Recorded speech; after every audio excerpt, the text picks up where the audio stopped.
आता स्थानिक स्वराज्य संस्थेच्या विधान परिषदेची निवडणूक लागली. तुम्ही गेल्या 2-3 निवडणुकांमध्ये विधान परिषदेला इच्छुक होतात. आता काय नक्की आहे, तुम्ही ही निवडणूक लढू इच्छिता का, किंवा पक्षश्रेष्ठींची काय बोलणं झालंय? नाही, आता मी राष्ट्रवादीचा कार्यकर्ता असल्यामुळं आणि माजी अध्यक्ष मी पुणे शहराचा असल्या कारणानं माझी स्वतःची इच्छा आहे की बा या निवडणुकीला आपण सामोरं जायला पाहिजे. परंतु या संदर्भामध्ये पक्षश्रेष्ठी काय निर्णय घेतील याच्यावरती बरंचसं डिपेंड आहे. परंतु मागण्याचा हक्क मला हा निश्चितपणानं आहे.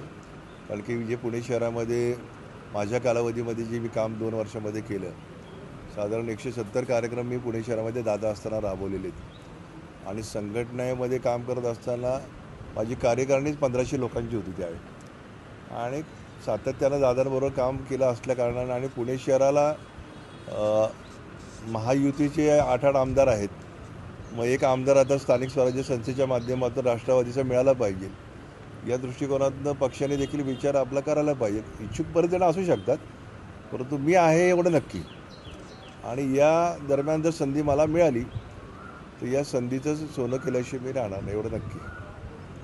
अनेक जण जे विधानसभेला पराभूत झालेले आमदार आहेत ते या निमित्ताने पुन्हा एकदा आमदार होण्याचं स्वप्न बघतायत. तर नेमकं पक्षाने कुठल्या व्यक्तींना संधी द्यावी असं तुम्हाला वाटतं? बघा, पक्षाने एक भूमिका निश्चितपणे ठेवली पाहिजे की ज्यांना तुम्ही उमेदवारी दिलेली त्यांचा विचारच करायला नाही पाहिजे. सगळ्यात महत्त्वाचं म्हणजे मग तो कुठला सामान्य कार्यकर्त्याला तुम्ही संधी द्या, परंतु तेच रिपिटेशन करून तुम्ही काय पक्षाला म्हणजे वेगळी ताकद काय मिळणार आहे मला काही समजत नाही. आणि हे करत असताना मग पक्षातील कार्यकर्त्यांची नाराजी मोठ्या प्रमाणामध्ये होत असते.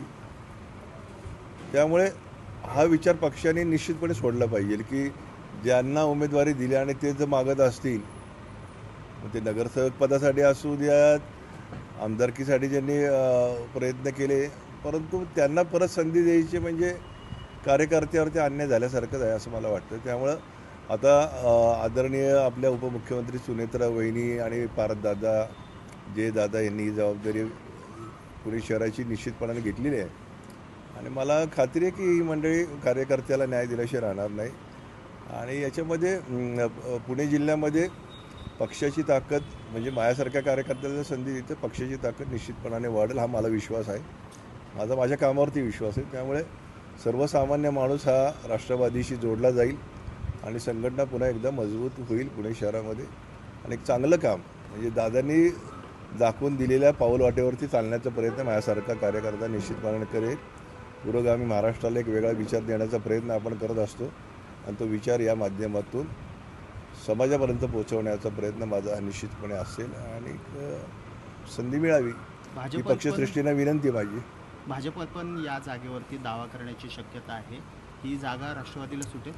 नाही, आता भाजपला माझी विनंती राहील की महायुतीमध्ये आम्ही तुमचं एवढं प्रामाणिक काम केलं, लोकसभेला केलं, विधानसभेला केलं, सगळ्या इलेक्शनमध्ये राष्ट्रवादीने प्रामाणिकपणे काम केलेलं आहे.